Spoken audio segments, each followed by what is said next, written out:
माता की जय हो।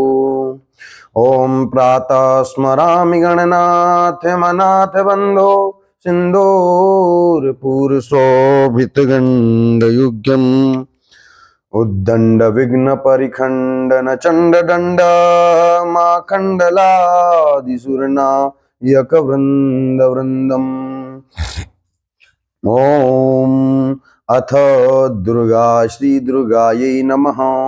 अथ श्री दुर्गा सप्तशती प्रथमोऽध्यायः।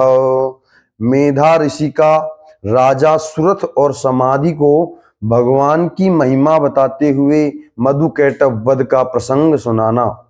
विनियोगः। ओम प्रथम चरित्रस्य ब्रह्मा ऋषिः महाकाली देवता गायत्री छंदः नंदाशक्ति रक्तदंतिका बीजम अग्निस्तत्वम ऋग्वेदः स्वरूपम श्री महाकाली महाकाली प्रीत्यर्थे प्रथम चरित्र जपे विनियोगः। ओम प्रथम चरित्र के ब्रह्मा ऋषि महाकाली देवता गायत्री छंद नंद शक्ति और रक्तदंती का बीज अग्नि तत्व और ऋग्वेद स्वरूप है। श्री महाकाली देवता की प्रसन्नता के लिए प्रथम चरित्र के जप में विनियोग किया जाता है। ध्यानम खड्गं चक्र गदेषु चाप परिघान शूलम्ब सुंडिं शिरः शंखं संदधतिं करैस्त्रिनयनाम् सर्वांगभूषावृताम् नीलास्मद्युतिमास्य पाददशकाम् सेव्यै महाकालिकाम् यामास्त्वपिते हरौ कमलजो हन्तुं मधुं कैटभम्। भगवान विष्णु के सो जाने पर मधु और कैटभ को मारने के लिए कमल जन्मा ब्रह्मा जी ने जिनका स्तवन किया था उन महाकाली देवी का मैं सेवन करता हूं। वे अपने 10 हाथों में खड्ग चक्र गदा बाण धनुष परिघ शूल भुशुंडी मस्तक और शंख धारण करती हैं। उनके 3 नेत्र हैं। वे समस्त अंगों में दिव्य आभूषणों से विभूषित हैं। उनके शरीर की कांति नीलमणि के समान है तथा वे 10 मुख और 10 पैरों से युक्त हैं। बोली महाकाली माता की जय हो। ओम नमश्चंडिकायै। ओम एं मार्कंडे उवाच सावर्णिः सूर्यतनयो मनुः कथ्यतेष्टमा निशामय तदुत्पत्तिं विस्तराद गतो मम। मार्कंडेय जी बोले सूर्य के पुत्र सावर्णी जो 8वें मनु कहे जाते हैं उनकी उत्पत्ति की कथा विस्तार पूर्वक कहता हूं सुनो। महामायानुभावेन यथा मन्वन्तराधिपा स बभूव महाभागः सावर्णिस्तनयो रवि। सूर्य कुमार महाभाग सावर्णी भगवती महामाया के अनुग्रह से जिस प्रकार मनवंतर के स्वामी हुए वही प्रसंग सुनाता हूं। स्वारोचिसेन्तरे पूर्वं चैत्रवंश समुद्भवः सुरथो नाम राजा भूत्समस्ते क्षितिमंडली। पूर्व काल की बात है। स्वारोचिस मनवंतर में सुरथ नाम के एक राजा थे जो चैत्र वंश में उत्पन्न हुए थे। उनका समस्त भूमंडल पर अधिकार था। तस्य पालयतः सम्यक् प्रजापुत्राणि वैरसान् बभूव शत्रवो भूपा कोला विध्वंसिनस्तदा। वे प्रजा का अपने औरस पुत्रों की भांति धर्म पूर्वक पालन करते थे। तो भी उस समय कोला विध्वंसी नाम के क्षत्रिय उनके शत्रु हो गए। तस्य तैरभवद्युद्ध मति प्रबल दंडिनः न्यूनैरपि सतैर्युद्धे कोला विध्वंसिभिर्जितः। राजा सूरत की दंड नीति बड़ी प्रबल थी, उनका शत्रुओं के साथ संग्राम हुआ। यद्यपि कोला विध्वंसी संख्या में कम थे, तो भी राजा सूरत युद्ध में उनसे परास्त हो गए। ततः स्वपुरमाया तो निज देशाधिपो भवत् आक्रांत स महाभागस तैस्तदा प्रबलारिभिः। तब वे युद्ध भूमि में अपने नगर को लौट गए, युद्ध भूमि से अपने नगर को लौट आए और केवल अपने देश के राजा होकर रहने लगे। समूची पृथ्वी में अब उनका अधिकार जाता रहा, किंतु वहां भी उन प्रबल शत्रुओं ने उस समय महाभाग राजा सूरत पर आक्रमण कर दिया। आमत्यैर्बलिर्हृष्टैर्दुर्बलस्य दुरात्मभिः कोशो बलं चापहृतं तत्रापि स्वपरिततः। राजा का बल क्षीण हो चला था, इसलिए उनके दुष्ट बलवान एवं दुरात्मा मंत्रियों ने वहां उनकी राजधानी में भी राजकीय सेना और खजाने को हथिया लिया। ततो मृग व्याजेन हृतस्वाम्य सभूपति एकाकी है मारुहा जगाम गहनम वनम। सूरत का प्रभुत्व नष्ट हो चुका था, इसलिए वे शिकार खेलने के बहाने घोड़े पर सवार होकर वहां से अकेले ही एक घने जंगल में चले गए। सतत्राश्रममद्राक्षे द्विजवर्यस्य वेधसा प्रशांत स्वापदा कीर्णिम मुनि शिष्योपशोभितम।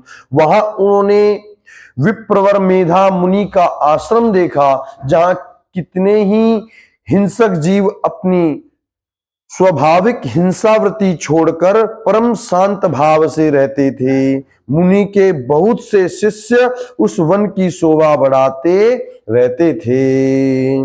तस्थौ किंचित सकालंच मुनीनां तेन सत्कृता इतश्चेतश्च विचरन्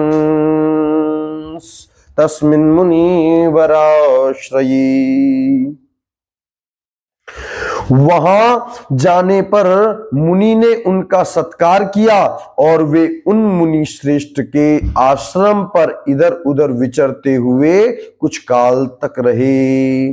सोचिन्तयत् तदा तत्र ममत्वाकृष्ट चेतनः मत्पूर्वै पालितं पूर्वं मया हीनं पुरं हि तत् मदभृत्यैस्तैरसद्भृत्यैर्धर्मतः पाल्यते न वा न जाने स प्रधानो मे शूरहस्ती सदा मदः मम वैरिवशं याता कानुभोगानुप्लप्यते ये ममानुगतः नित्यं प्रसाद धन भोजनैः अनुवृत्तिं ध्रुवं तेद्धा कुर्वन्त्यन्यमहीभृताम् असम्यग् व्यवशीलैस्तैर्कुर्वृद्धि सततं भयम् संचिता सोति दुःखेन क्षयं कोशो गमिष्यति एतच्चान्यच्च सततं चिन्तयामास पार्थिवः। तत्र विप्राश्रमाभ्यासे वैश्यमेकं ददर्शसः सपृष्टस्तेन कस्त्वम्भो हेतुश्चागमनेत्रकम् सशोक इव कस्मात् त्वं दुर्मना इव लक्ष्यसे इत्यागर्णवचस्तस्य भूपते प्रणयोदितम् प्रत्युवाच सतं वैश्या प्रश्रयावनतो नृपम्। फिर ममता से आकृष्ट चित्त होकर वहां इस प्रकार चिंता करने लगे, पूर्व काल में मेरे पूर्वजनों ने जिसका पालन किया था वही नगर आज मुझसे रहित है। पता नहीं मेरे दुराचारी भृत्यगण उसकी धर्म पूर्वक रक्षा करते हैं या नहीं। जो सदा मद की वर्षा करने वाला और शूरवीर था वह मेरा प्रधान हाथी अब शत्रुओं के अधीन होकर न जाने किन भोगों को भोगता होगा। जो लोग मेरी कृपा धन और भोजन पाने से सदा मेरे पीछे पीछे चलते थे वे निश्चय ही अब दूसरे राजाओं के अनुसरण करते होंगे। उन अपव्ययी लोगों के द्वारा सदा खर्च होते रहने के कारण अत्यंत कष्ट से जमा किया हुआ मेरा वह खजाना खाली हो जाएगा। ये तथा और भी कई बातें राजा सुरथ निरंतर सोचते रहते थे। एक दिन उन्होंने वहां विप्रवर बेधा के आश्रम के निकट एक वैश्य को देखा और उससे पूछा, भाई तुम कौन हो? यहां तुम्हारे आने का कारण क्या है? तुम क्यों शोकग्रस्त हो और अनमने से दिखाई देते हो? राजा सुरथ का यह प्रेम पूर्वक कहा हुआ वचन सुनकर वैश्य ने विनीत भाव से उन्हें प्रणाम करके कहा, वैश्य उवाच समाधिर्नाम वैश्यो मुत्पन्नो धनिनाम कुले। वैश्य बोला, राजन मैं धनियों के कुल में उत्पन्न एक वैश्य हूं, मेरा नाम समाधि है। पुत्रदारै निरस्तश्च धनलोभाद साधुभिः विहीनश्च धनैर्दारैर्पुत्रे दाराय मे धनम् वनभ्यागतो दुःखे निरस्तश्चात्मबन्धुभिः सोऽहं न वेद्यं पुत्राणां कुशलात्मिकाम् प्रवृत्ति स्वजनानां च दारुणां चात्र संस्थिता किं तु तेषां गृहे क्षेमं किं नु सांप्रतम्। मेरे दुष्ट स्त्री पुत्रों ने धन के लोभ से मुझे घर से बाहर निकाल दिया है। मैं इस समय धन, स्त्री और पुत्रों से वंचित हूं। मेरे विश्वसनीय बंधुओं ने मेरा ही धन लेकर मुझे दूर कर दिया है, इसलिए दुखी होकर मैं वन में चला आया हूं। यहां रहकर मैं इस बात को नहीं जानता कि मेरे पुत्रों की, स्त्री की और स्वजनों की कुशल है या नहीं। इस समय घर में वे कुशल से हैं, रहते हैं या नहीं, उन्हें कोई कष्ट तो नहीं है। कथम ते किम नु सद्वृत्वा दुर्वृत्वा किम नु मे सुतः। मेरे पुत्र कैसे हैं? क्या वे सदाचारी हैं अथवा वे दुराचारी हो गए हैं? राजउवाच यही निरस्तो भवान् लुब्धो पुत्रदारादिभिर्धनैः तेषु किं भवता स्नेह मनुबध्नाति मानसम्। राजा ने पूछा, जिन लोभी स्त्री पुत्र आदि ने धन के कारण तुम्हें घर से निकाल दिया, उनके प्रति तुम्हारे चित्त में इतना स्नेह का बंधन क्यों है?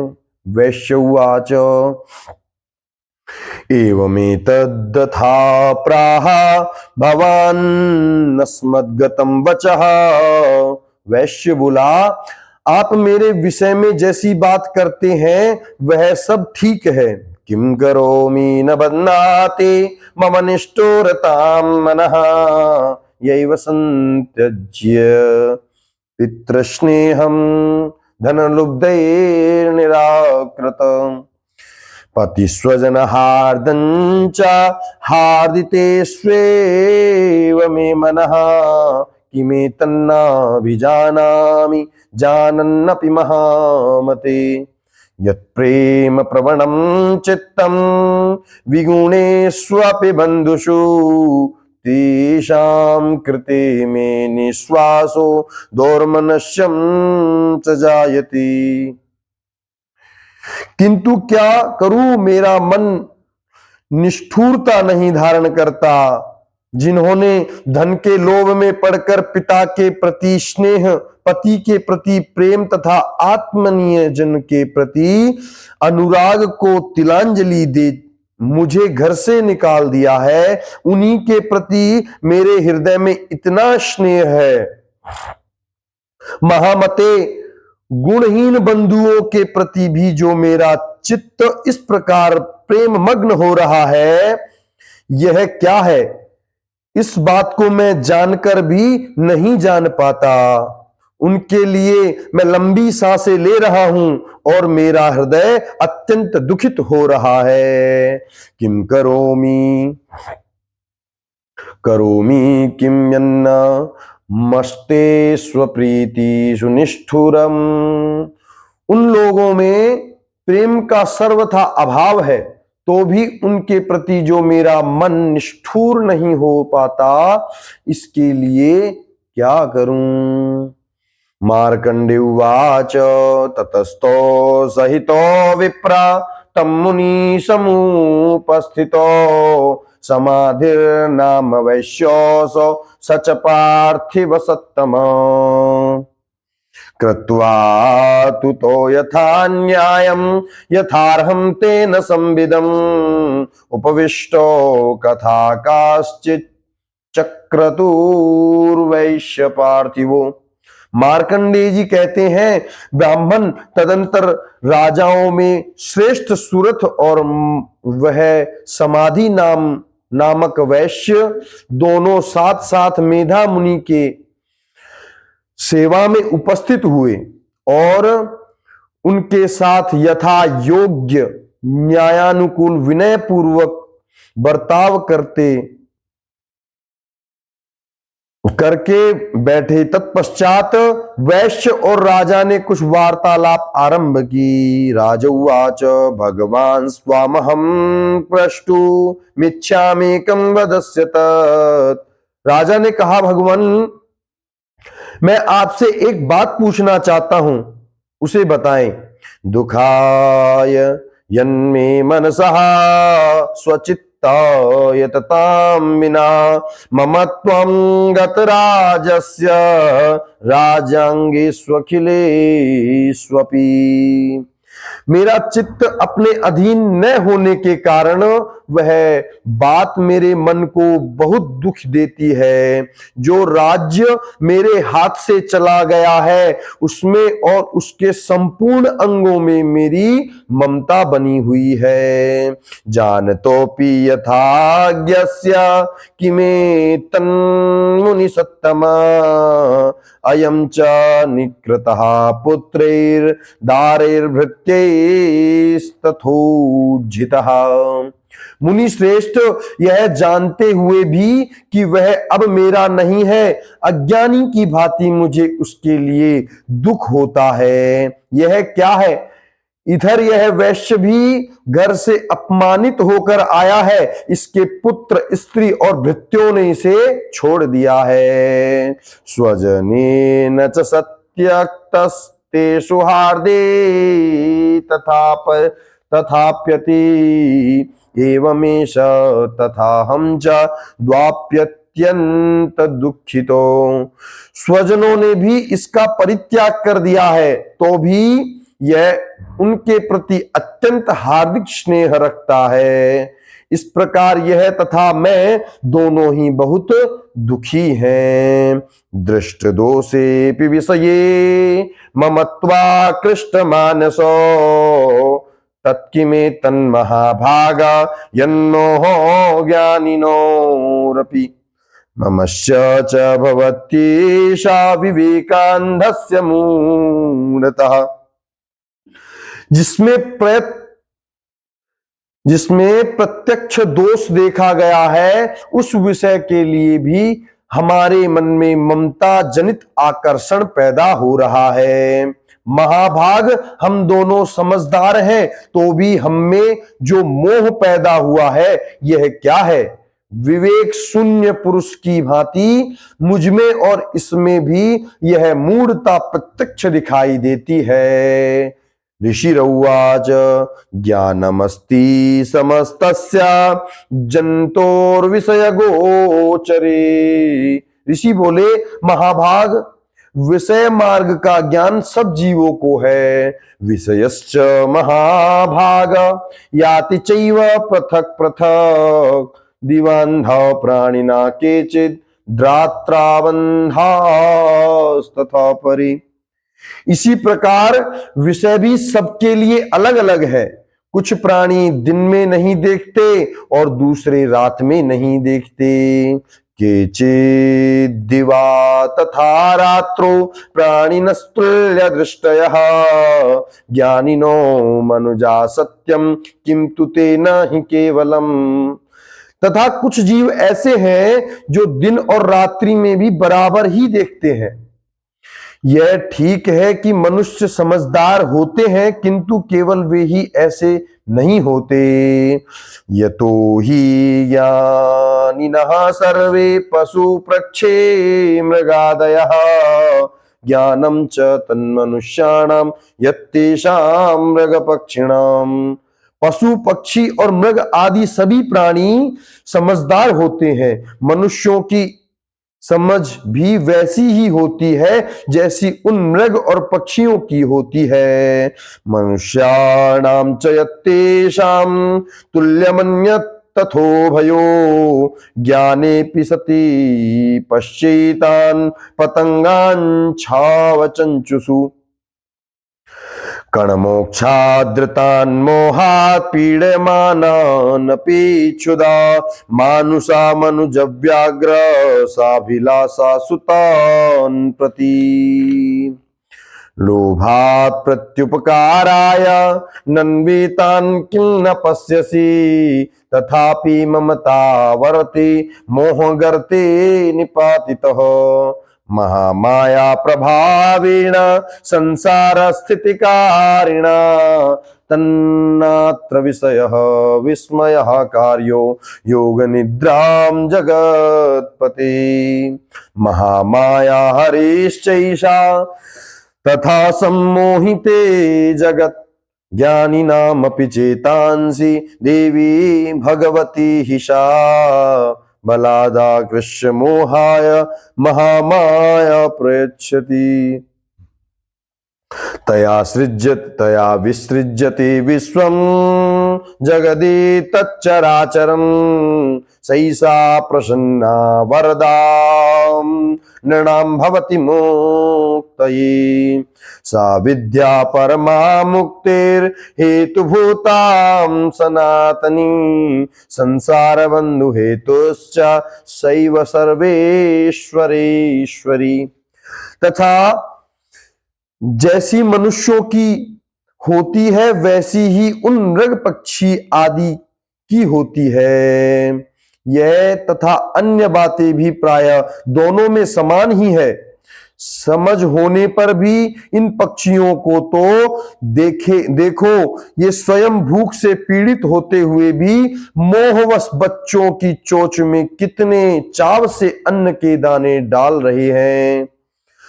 नरश्रेष्ठ, क्या तुम नहीं देखते कि ये मनुष्य समझदार होते हुए भी लोभवश अपने किए हुए उपकार का बदला पाने के लिए पुत्रों की अभिलाषा करते हैं।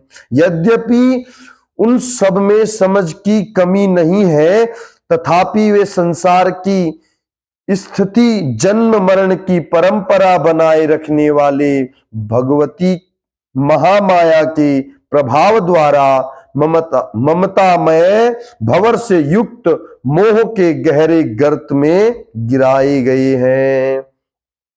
इसलिए इसमें आश्चर्य नहीं करना चाहिए। जगदीश्वर भगवान विष्णु की योग निद्रा रूप जो भगवती महामाया है उन्हीं से यह जगत मोहित हो रहा है।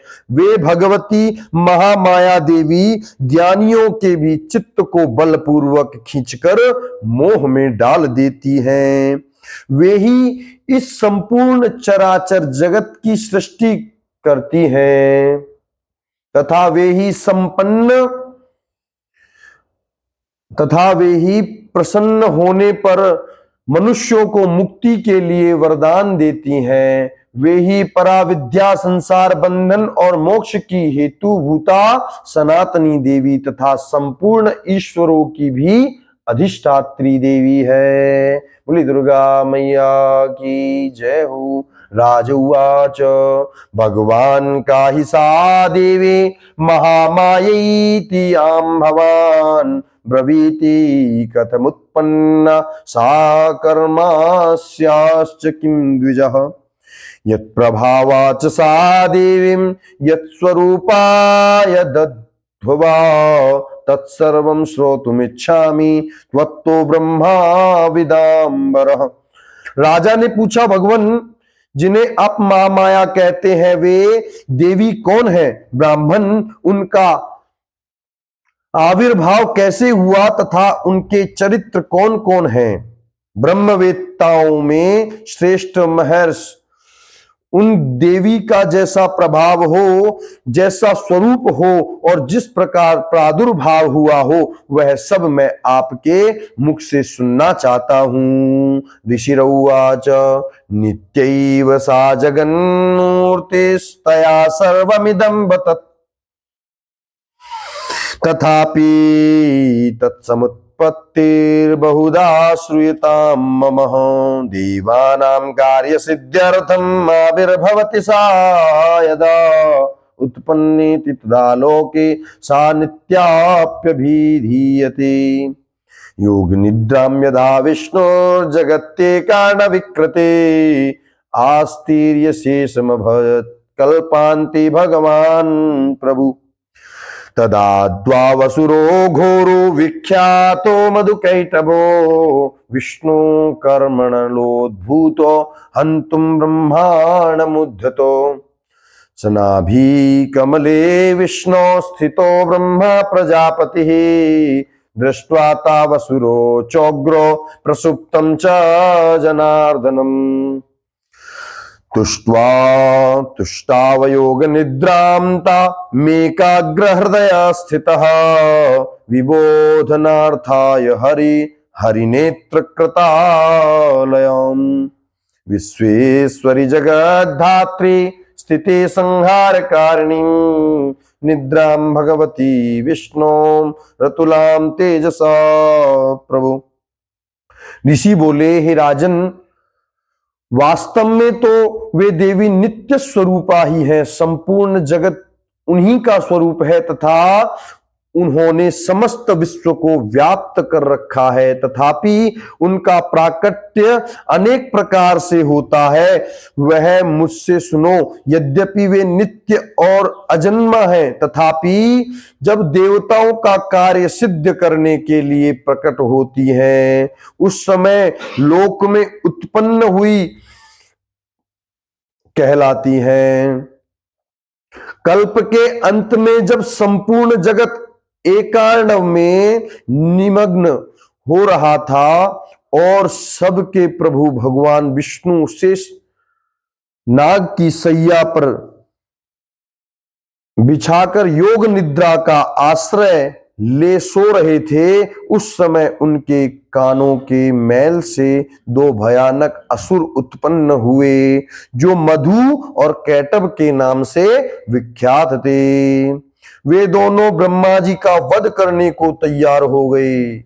भगवान विष्णु के नाभि कमल में विराजमान प्रजापति ब्रह्मा जी ने जब उन दोनों भयानक असुरों को अपने पास आया और भगवान को सोया हुआ देखा, तब एकाग्रचित्त होकर उन्होंने भगवान विष्णु को जागने के लिए उनके नेत्रों में निवास करने वाली योग निद्रा का स्तवन आरंभ किया और जो इस विश्व की अधिष्ठात्री, जगत को धारण करने वाली, संसार का पालन और संहार करने वाली तथा तेजस स्वरूप भगवती भगवान विष्णु की अनुपम शक्ति है। उन्हीं भगवती निद्रा देवी की भगवान ब्रह्मा स्तुति करने लगे।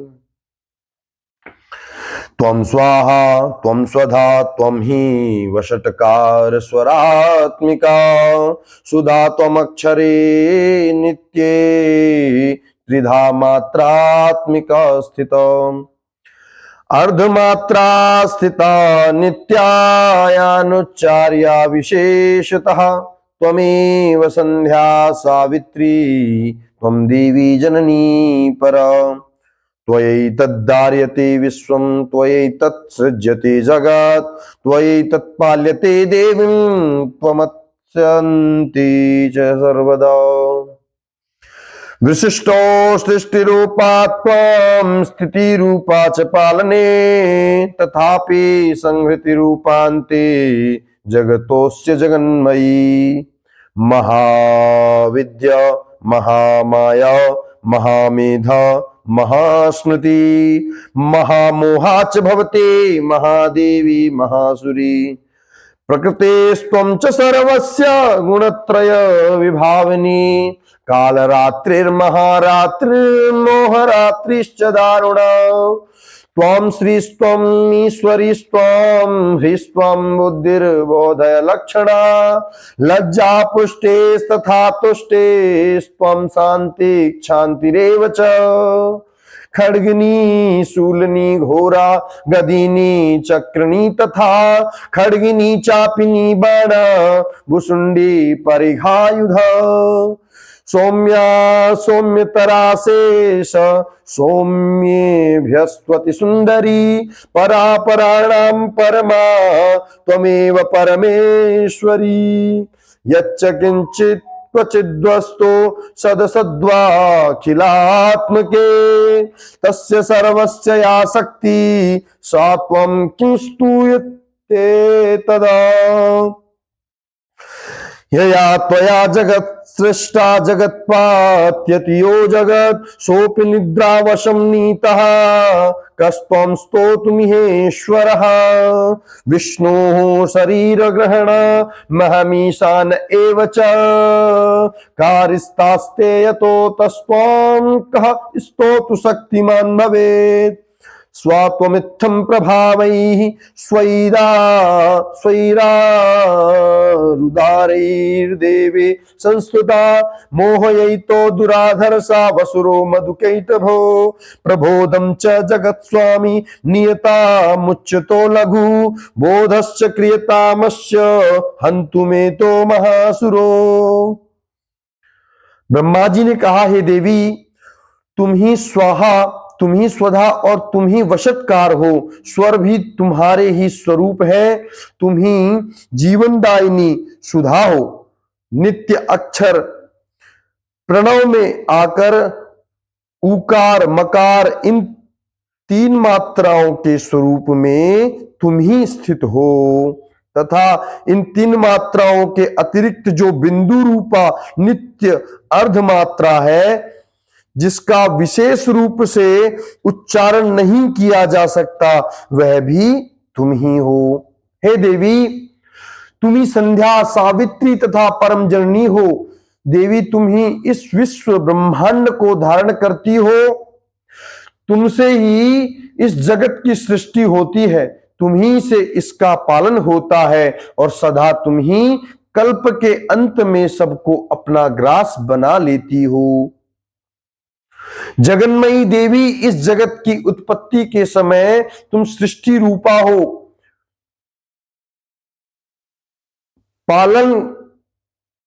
पालन काल में स्थिति रूपा हो, तथा कल्पांत के समय संहार धारण करने वाली तुम हो। तुम ही महाविद्या महामाया महामेधा महास्मृति महामोह रूपा महादेवी भयंकरी कालरात्रि महारात्रि और मोहरात्रि भी तुम ही हो। तुम ही श्री, तुम ही ईश्वरी, तुम ही ह्रीम और तुम ही बोध स्वरूपा बुद्धि हो। लज्जा, पुष्टि, तुष्टि, शांति और क्षमा भी तुम्ही हो। तुम्ही खड्ग धारणी, शूल धारणी, घोर रूपा तथा गदा, चक्र, शंख और धनुष धारण करने वाली हो। बाण, भुसुंडी और परिघ ये भी तुम्हारे अस्त्र हैं। तुम सौम्य और सौम्यतर हो। इतना ही नहीं, जितने भी सौम्य एवं सुंदर पदार्थ हैं उन सभी की अपेक्षा तुम अत्यधिक सुंदर हो। पर और अपर सबसे परे रहने वाली परमेश्वरी तुम ही हो। सर्वस्वरूपे देवी, कहीं भी सत असत रूप जो कुछ वस्तुएं हैं और उन सब की जो शक्ति है वह तुम ही हो। ऐसी अवस्था में तुम्हारी स्तुति क्या हो सकती है? जो इस जगत की सृष्टि, पालन और संहार करते हैं उन भगवान को भी जब तुमने निद्रा के अधीन कर दिया है, तब तुम्हारी स्तुति करने में यहां कौन समर्थ हो सकता है? मुझको, भगवान शंकर को तथा भगवान विष्णु को भी तुमने ही शरीर धारण कराया है, अतः तुम्हारी स्तुति करने की शक्ति किसमें है? हे देवी, तुम तो अपने इन उदार प्रभावों से ही प्रशंसित हो। ये जो दोनों दूरधर्ष असुर मधु और कैटभ है, इनको मोह में डाल दो और जगदीश्वर भगवान विष्णु को शीघ्र ही जगा दो। साथ ही इनके भीतर उन दोनों महान असुरों को मार डालने की बुद्धि उत्पन्न कर दो। ऋषिरउवाच